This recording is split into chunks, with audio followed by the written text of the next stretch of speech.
Kim ona toy eləsiydi ki, bütün Vespaçı üstündən keçib. Düzdür? O da ağlını işlətdi. Elə də olmalıdır da. Neyse uşaqlar, mən ekrana şey gəldi, çıxım. Yeməyimiz də pişir. Uşağımı yezdirim. Ondan sonra birazdan açacağım. Sizləri seviyorum. Bəli, düzünə Renka. Dolça qadın, öpürəm səni. Renkanın daşı ağırdır. Renkanın daşı ağırdır. Elə bir Renka Jennifer Lopez zatdır da. Nə bilim, bu qədər diqqətlər üstündədir. Onu da çəkin. Paxıllığımı çəkin. Fişa. Siz mənim paxıllığımı çəkməyə layiqsiz. Çəkin, ölün. Tikin. O şeyin veriliş adı nədir? Ay Allah, Elzanın şeirini deyəcəm. Tikin ağzımı, nə bilim, soxun.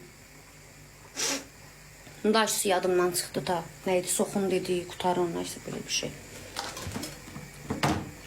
Hə, Renkanın daşı ağırdır. Çünki Renka sözün düzünü danışır. Çünki Renka zamani uyğun hərəkət eləmir. Çünki Renka heç kimi Beniz kimi şantaj eləyib pullarını yemir.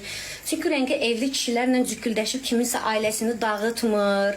Çünki Renka pullu kişi görəndə pullu kişinin dalına düşüb üzünü dəyişib rola girib puluna görə ondan istifadə eləmir. Renka heç kimə pulu olana da qoz qoymur.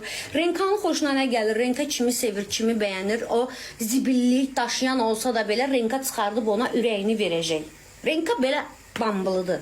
Ona görə Renka söyülməli qadındır. Söyün getsin. Söyün. Öpürəm sizi.